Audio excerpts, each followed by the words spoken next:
இந்த காலத்துல நல்லதை சொல்றவங்களே நாட்டுல கொஞ்சம் பேர் தான்டா. அனைவருக்கும் பிரம்பு சமூக ஊடக வலைதளம் மற்றும் தூத்துக்குடி நாசிரியர் திருமண்டல மீட்பு இயக்கத்தின் சார்பாக இனிய 2026 புத்தாண்டு நல்வாழ்த்துக்களை தெரிவித்துக் கொள்கிறோம். இந்த புத்தாண்டிலே நாம் எடுக்கும் எல்லா முயற்சிகளையும் கர்த்தர்தாமே அங்கீகரித்து ஆசீர்வதித்து நம்மை மேன்மைப்படுத்துவாராக என்ற நம்பிக்கையோடு இந்த புதிய நாளை, புதிய ஆண்டை நாம் துவங்குவோம். குறிப்பாக தூத்துக்குடி நாசிரியர் திருமண்டலத்தின் நிர்வாகி முன்னாள் நீதிபதி ஜோதிமணி ஐயா அவர்களுக்கு தூத்துக்குடி நாசிரியர் திருமண்டல மக்கள் அனைவரின் சார்பாகவும் இனிய புத்தாண்டு நல்வாழ்த்துக்களை தெரிவித்துக் கொள்கிறோம். அதுபோல அவருடைய நிர்வாகத்தின் கீழ் இருக்கின்ற அனைத்து அன்பு உள்ளங்களுக்கும் தூத்துக்குடி நாசிரியர் திருமண்டல மீட்பு இயக்கம் மற்றும் தூத்துக்குடி நாசிரியர் திருமண்டல மக்கள் அனைத்து நல்ல உள்ளங்கள் சார்பாக இனிய புத்தாண்டு நல்வாழ்த்துக்களை தெரிவித்துக் கொள்கிறோம். இந்த புத்தாண்டிலே தூத்துக்குடி நாசிரியர் திருமண்டலத்தில் இருக்கின்ற ஏராளமான எதிர்பார்ப்புகளை ஐயா நீதிபதி ஜோதிமணி ஐயா அவர்கள் நிறைவேற்ற வேண்டும் என்று இந்த புத்தாண்டின் முதல் நாளிலே நாங்கள் ஐயாவிடம் ஒரு விண்ணப்பமாக வேண்டுகோளாக வைக்கின்றோம். குறிப்பாக நேற்றைய தினம் திருமண்டல மீட்பு இயக்கத்தின் தோழர் புதுக்கோட்டையைச் சேர்ந்த அன்பு சகோதரர் ஆல்வின் அவர்கள் ஒரு கோரிக்கையை வைத்தார்கள். அதாவது தூத்துக்குடி நாசிரியர் திருமண்டலத்தில் தற்பொழுது 70 பணிகளுக்கு மேலாக வேலைவாய்ப்புகள் காலியாக உள்ளது. அதை உடனடியாக நிரப்ப வேண்டும் என்று ஒரு வேண்டுகோளை வைத்தார்கள். அதை மேற்கோள் காட்டி நான் இந்த வீடியோவை வெளியிடுகிறேன். நிச்சயமாக இந்த புத்தாண்டிலே 70 குடும்பங்களுக்கு மேலாக ஒரு நல்ல ஒளியை ஏற்ற வேண்டும், நம்பிக்கை ஒளியை ஏற்ற வேண்டும். அது மட்டுமல்ல, காலியாக இருக்கின்ற இடங்களை நிரப்பும் பொழுது அந்த பள்ளிகள், அந்த பணியிடங்கள் நிச்சயமாக புது பொலிவு பெறும். குறிப்பாக இந்த வருடத்தின், அதாவது அகாடமிக் இயர் கடைசியில் பார்த்திங்கன்னா நிறைய பள்ளிகளில் ஆசிரியர் பெருமக்கள் இல்லாமல் இருப்பது நல்ல ரிசல்ட்டை பெறுவதற்கு அது தடையாக இருக்கும். எனவே தயவு செய்து ஐயா அவர்கள் உடனடியாக இதை கருத்தில் கொண்டு அந்த பணியிடங்கள் அனைவற்றையும் நிரப்பும்படியாக திருமண்டல மீட்பு இயக்கம் சார்பாக எங்களுடைய தோழர்கள் மற்றும் தூத்துக்குடி நாசிரியர் திருமண்டலத்தின் மேல் அக்கறை கொண்ட பள்ளிகள் மற்றும் குடும்பங்கள் மேல் ஏராளமானவர்கள் என்ன பண்ணுறாங்க, காத்திருக்காங்க. அந்த சீனியாரிட்டி லிஸ்ட் அப்படிங்கிறதே எங்கன்னு தெரியல. கடந்த நிர்வாகம் அதை பார்த்திங்கன்னா வேண்டுமென்றே மறைத்து வைத்து ஏராளமான அநீதிகளை இழைத்தார்கள். எனவே நீங்கள் உடனடியாக அந்த பணியிடங்களை போர்க்கால அடிப்படையில் நிரப்பும்படியாக அன்போடு கேட்டுக்கொள்கிறோம். இதற்கு ஐயா என்ன செய்யணும் அப்படின்னா, இதற்கு முன்பாக இருந்த அந்த மேல்நிலை உயர்நிலை பள்ளியின் மேலாளரை உடனடியாக நீங்கள் மாற்ற வேண்டும். ஏன்னா இந்த கடைசி கட்டத்தில் அவரால் தான் ஏராளமான பிரச்சனைகளை நீங்கள் சந்தித்தீர்கள் என்பது உங்களுக்கும் தெரியும், அதுபோல் உங்கள் நிர்வாகத்திற்கும் தெரியும், இந்த திருமண்டலத்தில் இருக்கின்ற மக்களுக்கும் தெரியும். எனவே ஒரு அணிக்கு சார்பாக அவர் இறங்கி ஏராளமான வேலைகளை செய்திருக்கிறார், ஏராளமான தவறு இழைத்திருக்கிறார். எனவே உடனடியாக அவரை அந்த பதவியிலிருந்து நீக்கிவிட்டு ஒரு நடுநிலையான, ஒரு நேர்மையான, ஒரு திறமையான, ஒரு தைரியமான ஒரு மேலாளரை அந்த இடத்துல நீங்கள் நியமிக்க வேண்டும். அதற்கு பிறகு அனைத்து பணியிடங்களையும் நீங்கள் உடனடியாக நிரப்ப வேண்டும். குறிப்பாக இந்த உயர்நிலை மேல்நிலை பள்ளிகளில் பார்த்தோன்னா தாளாளர்கள், அதாவது ஒரே தாளாளர் பார்த்தோன்னா கிட்டத்தட்ட 6 கவுன்சில்களை நிர்வாகம் செய்வது கடினமான ஒன்று. எனவே ஒரு மேலாளர் அவருக்கு ஒரு ஜோன் என்ன பண்ணலாம் கொடுத்துடலாம். மற்ற 5 ஜோனில் என்ன பண்ணலாம், 5 தாளாளர்கள் முன்னாள் தலைமை ஆசிரியர்களை நியமித்து இந்த பள்ளியுடைய நடவடிக்கைகள் எளிதாக செய்வதற்கும் முன்னேற்றம் அடைவதற்கும் நிர்வாக வசதிக்கும் அது எளிதாக இருக்கும். எனவே தயவுசெய்து ஐயா இதை கருத்தில் கொண்டு செய்யும்படியாக அன்போடு கேட்டுக்கொள்கிறோம்.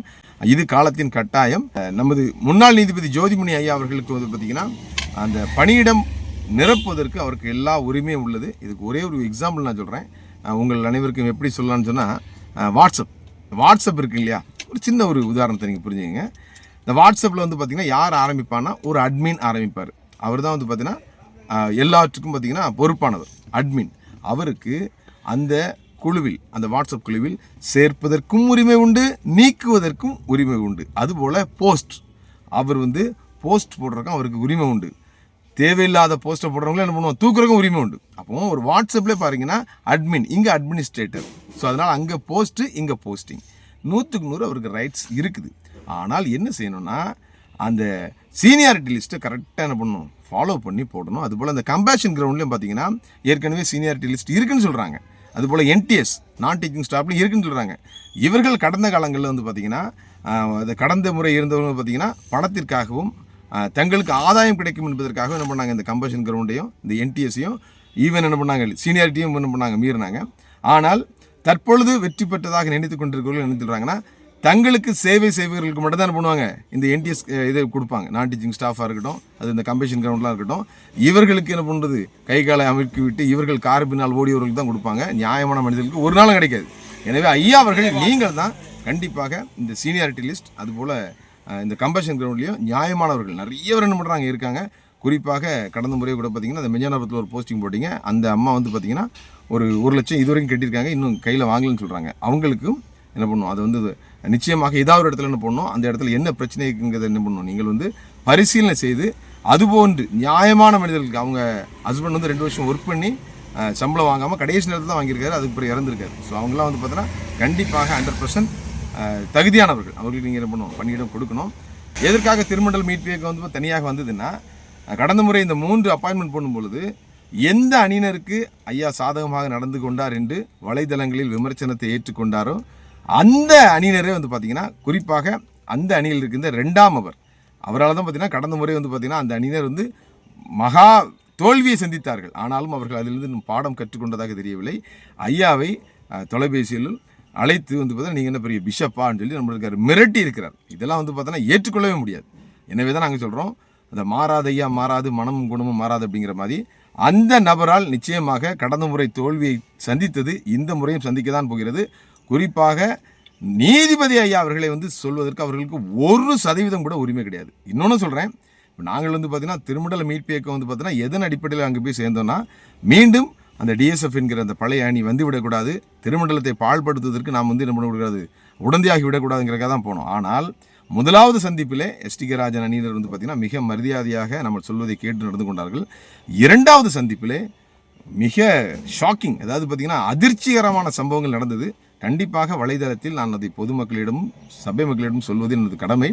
நான் சென்று அவரிடம் பேசும்பொழுது பார்த்தீங்கன்னா முதலாவது இருந்த அந்த துணிக்கும் 2வது இந்த துணிக்கும் கடுமையான வேறுபாடு வந்துவிட்டது. ஏன்னா அவர் இடத்துக்கு நாங்கள் தெரியாமல் போயிட்டோம்.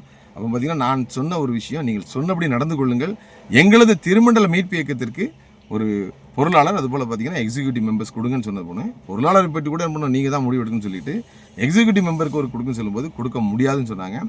குறிப்பாக ஒரு வார்த்தை சொன்னாங்க, திருமண்டல மீட்பு இயக்கம்லாம் எதுவுமே கிடையாது, உடனடியாக அதை நீங்கள் கலைத்து விட வேண்டும். என்னிடத்தில் வந்து பார்த்தீங்கன்னா மீட்பு இயக்கம் என்றோ 3வது அணி வந்து யாரும் வரக்கூடாது, உள்ளே வர்ற வேலை வச்சு கொடுக்குறான்னு சொன்னாங்க. அதிர்ந்து போனோம் நாங்கள். ஏன்னா வந்து திருமண்டல மீட்பு இயக்கம் என்று ஒன்று இல்லை என்றால் இந்த திருமண்டலத்தில் மாற்றம் வந்திருக்காது. அதுபோல் அவர்களே எங்களை அழைத்திருக்க மாட்டார்கள். அப்போ என்ன சொல்கிறாங்க, இங்கே வந்துட்டீங்கன்னா நீங்கள் எல்லாரும் எங்கள் ஆள் தான் சொல்லி. நிச்சயமாக அவர்கள் ஆள் கிடையாது, நாங்கள் ஆண்டவர் வைத்த ஆட்கள். எனவே அன்று தான் பார்த்தீங்கன்னா நாங்கள் உணர்ந்து கொண்டோம், நிச்சயமாக ஒரு பதவி வந்தவுடன் தான் வெற்றி பெற போகிறோம் என்று தெரிந்தவுடன் பார்த்தீங்கன்னா அந்த மனிதருடைய முகம், எந்த மனிதரை நம்ம வந்து பார்த்தோன்னா அந்த அளவுக்கு கொண்டாடினோமோ அவர் வந்து பார்த்தீங்கன்னா கம்ப்ளீட்டாக மாறிட்டார்.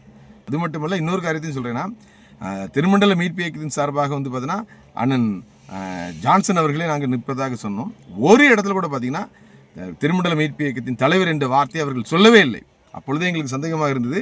அது மட்டும் இல்லை, அந்த கல்வெட்டு ஒன்று திறந்தாங்க, அது வந்து தவறான கல்வெட்டு இருந்தாலும் அந்த இடத்துல லேசையிலால் அவங்க போடும்போது அண்ணனே என்ன பண்ணியிருக்கணும், திருமண்டல மீட்பு இயக்கத்தின் தலைவர் அப்படிங்கிற மாதிரி போட்டு ஒரு பொருளாளர் அப்படிங்கிறத கொடுத்துருக்கணும், கொடுக்கல. இப்போ அவங்களுக்கே சந்தேகம். ஸோ பைபிள் ஒரு வசனம் இருக்குது, நாசியில் சுவாசம் உள்ள மனிதனை நம்புவதை விட்டு விடுங்கள், நம்பப்படுவதற்கு எம்மாத்திரம். எனவே நிச்சயமாக அப்பொழுது எங்களுக்கு சந்தேகம் வந்தது. இன்னொன்று சொல்கிறேன், அண்ணன் டிகேஎம் ஜான்சன் அவர்கள் பார்த்தீங்கன்னா ஒரு இலகிய மனம் படைத்தவர். இப்பொழுதும் பார்த்தீங்கன்னா ஒரு 2 நாளைக்கு முன்னால் ஒரு வீடியோ பார்க்குறேன், 3 வருஷத்துக்கு முன்னாலே இந்த கூட்டம் தற்பொழுது வெற்றி பெற்றிருக்கின்ற எஸ்டிகே ராஜன் கூட்டம் வந்து பார்த்தீங்கன்னா அண்ணனை முன்னிறுத்தி பேச வைத்து அந்த மாடரேட்டருங்க வரும்போது பார்த்தீங்கன்னா அந்த 68லேருந்து 70 வயசு ஆகும்போது அந்த பிரச்சனைக்கு அண்ணன் தானே என்ன பண்ணுறாங்க, புஷ் பண்ணி அவருடைய ஓட்டை இழக்க வைக்கிறார்கள். அதுபோல் பார்த்தீங்கன்னா கடந்த முறை வரப்பிரசாத் ஐயா அங்கே வரும்பொழுதும் மறிக்க போகிறாங்க. நான் அப்போ சொன்னேன்னா திருமண்டல் மீட்பு இயக்கங்கிறது அப்போ உருவாகலை. ஆனாலும் என்னோட வெல்விஷஸ் அப்படிங்கிறனால சொன்னேன் போகாதுன்னு சொல்லி மீறி போனாங்க. போய் என்ன பண்ணாங்க, அந்த காரை மறித்து ஒரு பெரிய கலவரத்தை அதில் உண்டாக்கி கடைசி என்னாச்சு, போலீஸ் கேஸ் வரைக்கும் போச்சு. இதற்கும் பின்னணியில் இருந்து செயல்பட்டவர் அந்த 2ஆம் நபர். கடந்த முறை வந்து பார்த்தீங்கன்னா அந்த அணியை தோல்வி பாதைக்கு அழைத்து சென்றவர் தான் என்ன பண்ணிருக்காரு, செஞ்சிருக்காரு. தற்பொழுதும் அவருடைய தலையீடு அதிகமாக விஸ்வரூபம் எடுத்திருக்கிறது. அதனால் அவர்களது அணிக்குள்ளேயே ஏராளமான பிரச்சனைகள் வந்து கொண்டிருக்கிறது. இந்த பிரச்சனையில் எங்களை அழித்து விட வேண்டும், குறிப்பாக திருமண்டல மீட்பு இயக்கத்தை காணாமல் செய்து விட வேண்டும் என்று நினைக்கிறார்கள். நிச்சயமாக அது நடக்காது.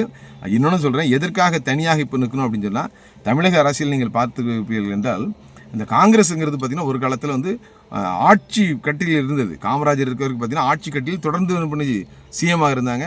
ஆனால் எப்பொழுது இந்த திராவிட கட்சிகள் மேலே வந்து என்ன பண்ணாங்க, பயணம் செய்ய ஆரம்பித்தார்களோ அன்றே அவருடைய தனித்தன்மை இழந்து இன்று வரைக்கும் பார்த்தீங்கன்னா ஏதோ 10 சீட்டுக்கு 20 சீட்டுக்கு என்ன பண்ணுறாங்க, பிச்சை எடுக்கின்ற நிலைமையில் இருக்கிறார்கள்.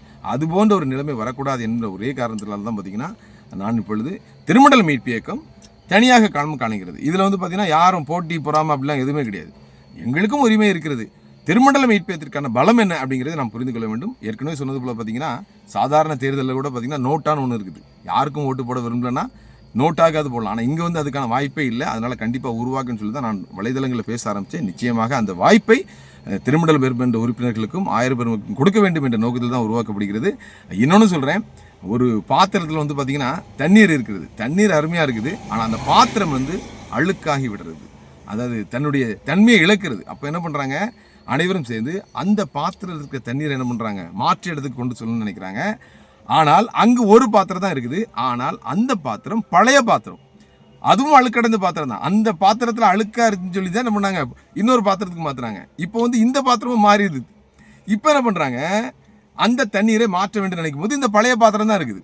அப்போ என்ன பண்ணுறாங்க, அந்த பழைய பாத்திரம் தான் ஊற்றுறாங்க. ஆனால் இந்த பழைய பாத்திரம் என்ன ஆகுதுன்னா, சில காலங்கள் ஆனோடனே உள்ளே இருந்தோடனே புதிய பாத்திரம் போல தன்னை காட்டிக்கொள்கிறது. ஆனால் உண்மை அது இல்லை. இங்கே இருக்கின்ற இந்த அழுக்கு பாத்திரத்தில் இருந்த பாத்திரம் தண்ணீர் வந்து பார்த்தீங்கன்னா தற்பொழுது வேறு பாத்திரங்கள் இல்லை என்பதால் இன்னொரு அந்த பழைய பாத்திரத்திற்கு, அழுக்கான பாத்திரத்திற்கு மாற்றப்படுகிறது. ஆனால் புதிய பாத்திரம் வரும் பொழுது, ஒரு புதிதாக கரைபடாத அழுக்கடையாத ஒரு பாத்திரம் வரும் பொழுது நிச்சயமாக அனைவருடைய சாய்ஸ் அந்த புதிய பாத்திரமாக தான் இருக்கும். அந்த புதிய பாத்திரமாக தூத்துக்குடி ஆசிரியர் திருமண்டல மீட்பு இயக்கத்தின் சார்பாக களம் காணுகின்ற வேட்பாளர்கள் இருப்பார்கள். நீங்கள் புரிந்து கொள்ளுங்கள், யோசித்துக் கொள்ளுங்கள். அதாவது ஏற்கனவே தவறு செய்த பழைய அழுக்கடைந்த அந்த பாத்திரம் தான் தற்பொழுது தண்ணீரால் நிரம்பி இருக்கிறது. ஆனால் வேறு வழி இல்லாமல் தான் அது நிரம்பி இருக்கிறதே தவிர, வழி என்று ஒன்று இருந்தால், புதிய பாத்திரம் இருந்தால் அந்த தண்ணீர் பகிரப்பட்டிருக்கும். நிச்சயமாக அனைத்து மக்களுடைய எண்ணங்கள் புதிய பாத்திரத்தை தான் சென்று சேரும். எனவே கண்டிப்பாக 2 அழுக்கடைந்த பாத்திரங்கள் புதிய பாத்திரமாக திருமண்டல மீட்பு இயக்கம் களம் காணும். அந்த புதிய பாத்திரம் கர்த்தருடைய கிருபையால் தண்ணீரால் நிரம்பும். நிச்சயமாக அந்த பாத்திரம் தூத்துக்குடி ஆசிரியர் திருமண்டலத்தில் பெரிய காரியங்களை கர்த்தரை கொண்டு செய்து முடிக்கும். அதற்கு அடையாளமாக வருகின்ற சனிக்கிழமை 3ஆம் தேதி மாலை 5 மணிக்கு நாசரேத்தில் உள்ள நமது திருமண்டல மீட்பு இயக்கத்தில் ஒரு ஜெப கூடுகை நடைபெறுகிறது 5 மணிக்கு. தயவு செய்து அனைவரும் அதில் வந்து கலந்து கொள்ளும்படியாக அன்போடு கேட்டுக்கொள்கிறோம். அது முடிந்ததும் அதிலே வந்து பார்த்தீங்கன்னா அரசியல் நிலைப்பாடு எடுக்கப் போகிறது. யாரிலே செக்ரட்டரி, யார் வந்து ட்ரெஷரர், அதுபோல் நிர்வாகம் எப்படி செய்ய போகிறோம் அப்படிங்கிறத குறித்து நாம் பேச போகிறோம். எனவே இந்த திருமண்டலத்தின் மேல் அக்கறை கொண்ட அனைவரும் அதில் வந்து கலந்து கொள்ளுங்கள். இன்னொரு திருப்பி சொல்லாதீங்க. நிறைய பேர் நீங்கள் சொல்கிறீங்க, ஏன் வந்து நீங்கள் 3வது அணியிலேருந்து என்ன பண்ணீங்க விட்டுட்டீங்கன்னு சொல்கிறீங்க. இன்றும் சொல்கிறேன், மீண்டும் சொல்கிறேன், இது யாருக்கானதும் அல்ல. இங்கு யாரும் தலைவர் அல்ல. நமது இயக்கத்தின் தலைவர் கர்த்தராகிய இயேசு கிறிஸ்து. நாம் அனைவரும் அவருடைய தொண்டர்கள். இங்கே ஆளுகை செய்பவர் ஆவியானவர். அவருடைய வார்த்தைக்கு கட்டுப்பட்டு நடக்க நாம் அனைவரும் உறுதி கொள்வோம். இந்த 2026ஆம் ஆண்டு நமது தூத்துக்குடி ஆசிரியர் திருமண்டலத்தில் கர்த்தர் மீட்பு இயக்கத்தை கொண்டு பெரிய காரியங்களை செய்வார். அனைவருக்கும் வணக்கம். புது எண்ணெயால், புது வெள்ளத்தால், புதிய கிருபை, புது கவியா நிரப்பினிதம் நடத்துகின்றீர். நூதன சாலேமில் சேர்த்திடுவீர். பாதம் பணிந்தேன் என்னாலும் தூதியே. உம்மை அன்றி யாரை பாடுவேன் இசையா. உந்த நன்பு உள்ளம் பொங்குதே இசையா. உந்த நன்பு உள்ளம் பொங்கு